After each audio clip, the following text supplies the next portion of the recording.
hey, if you do anything wrong in your life, and I find out about it, I'm gonna try to take everything away from you. And I don't care when I find out. Could be today, tomorrow, 15, 20 years from now. If I find out, you're finished. Who's that?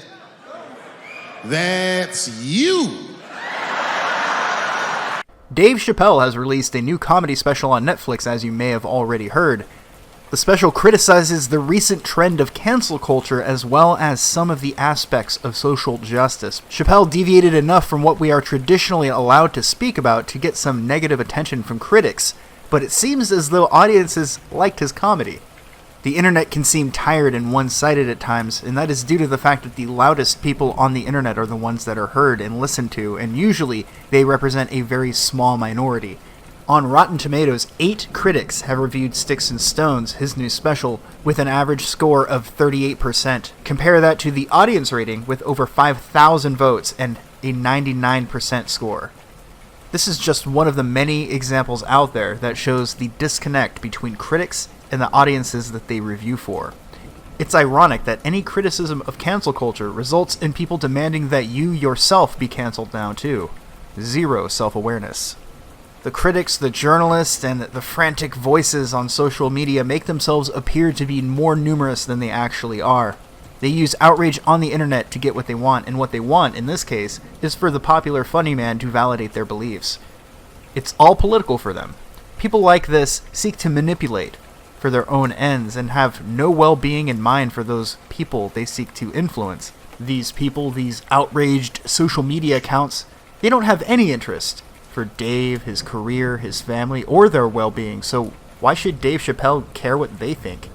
It reminds me of a satirical news article on the Babylon Bee, which read, "New leftist approved comedian just says everything you believe is correct for 2 hours," which is what these people appear to be looking for. Once they have influential and well-known people to spout their propaganda for them, they are propped up to remind people of some of the talking points. Take, for example, Sarah Silverman, Alyssa Milano, or any of the other cookie-cutter personalities that the entertainment industry parades around like they matter more than anyone else. You have a chance. You have an obligation to be a part of that decision. You might think it's not important. You might think you're not important. But that's not true. And the only way we can prove that to you is by having lots of famous people. Lots of famous people. Lots and lots of famous people. Just a ton of famous people. Repeating how important. Important. Important. Important. Important. Important. How important it is. Register. Register. Register. Vote. So many famous people. Whenever there is an opportunity for these people to jump on a pedestal and read out to everyone the same thing that they were told to believe, they do so with enthusiasm and a desperate attempt to demonstrate their value, which they don't have any of. I mean, if they did, they could go act and be in a movie and make millions of dollars, but instead they're reduced to being hack political activists. People like Dave Chappelle made their career by being entertaining to people who just wanted something to watch, to have a few laughs at the end of a long day. The public don't typically want to be talked down to and tricked by somebody they might look up to into believing that they know more about something than they actually do. People just want to have a few laughs, and not everything in this world needs to be made in a way to push a political agenda.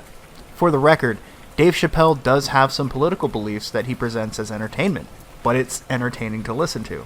It's less dogmatic than what you would see on cable news, although he probably does agree with CNN more than any of us would like to admit.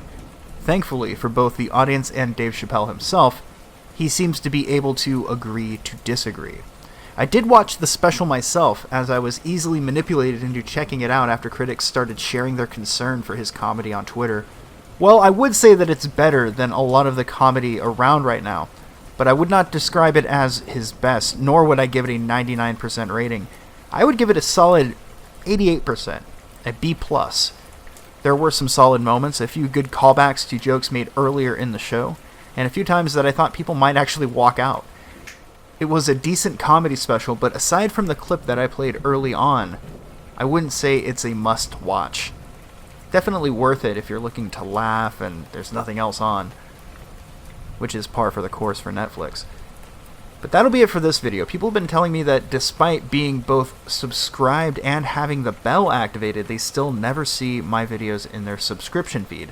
I get messages every day telling me about this from many, many people, so all I can really think of to suggest to fix this is to remind you to check on the channel every so often, on occasion if you are experiencing this issue. I also stream late nights at 12:30 a.m. Pacific time, going over several usually strange news articles that I found throughout the day. There is also BitChute, where everything is automatically uploaded, and I'm working on something exclusive for sponsors from Patreon and New Project 2. But more on that to come. But you all have yourselves a good afternoon, and I will see all of you later.